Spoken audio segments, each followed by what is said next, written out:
കുവൈത്തിൽ ഫ്ളാറ്റുകളുടെ വാടക നിരക്കുകൾ ഉയരുമെന്ന മുന്നറിയിപ്പുമായി റിയൽ എസ്റ്റേറ്റ് യൂണിയൻ. വിസ നിയമങ്ങൾ ലളിതമാക്കിയതോടെ രാജ്യത്തേക്ക് സന്ദർശകരുടെ വരവ് വർദ്ധിച്ചിട്ടുണ്ട്.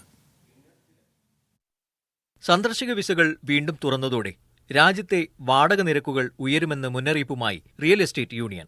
പ്രവാസികളുടെ വരവ് വർദ്ധിക്കുന്നത് ഭവന ആവശ്യകത കൂട്ടുമെന്നും രാജ്യത്തെ പ്രധാന സ്ഥലങ്ങളിൽ വാടകയിൽ 7 മുതൽ 10% വരെ വർധനവ് രേഖപ്പെടുത്തുമെന്നും റിയൽ എസ്റ്റേറ്റ് യൂണിയൻ ചെയർമാൻ വ്യക്തമാക്കി.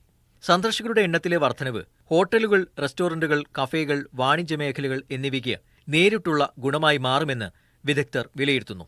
ബാങ്കിംഗ് മേഖല, സ്വകാര്യ ആരോഗ്യ സേവനങ്ങൾ എന്നീ മേഖലയിലും വളർച്ച രേഖപ്പെടുത്തുന്നുണ്ട്. എന്നാൽ സാമ്പത്തിക സ്ഥിരത കൃത്യമായി വിലയിരുത്താൻ കുറഞ്ഞത് 6 മാസം വേണ്ടിവരുമെന്നും റിയൽ എസ്റ്റേറ്റ് വിദഗ്ധർ ചൂണ്ടിക്കാട്ടുന്നു. നിലവിൽ രാജ്യത്തെ ഭവന യൂണിറ്റുകളുടെ 10% ഒഴിഞ്ഞുകിടക്കുന്നതായും വിസിറ്റ് വിസകൾ തുറക്കുന്നത് ഹ്രസ്വ ഇടത്തര വാടക വിപണിയെ പുനരുജ്ജീവിപ്പിക്കുമെന്നാണ് പ്രതീക്ഷ.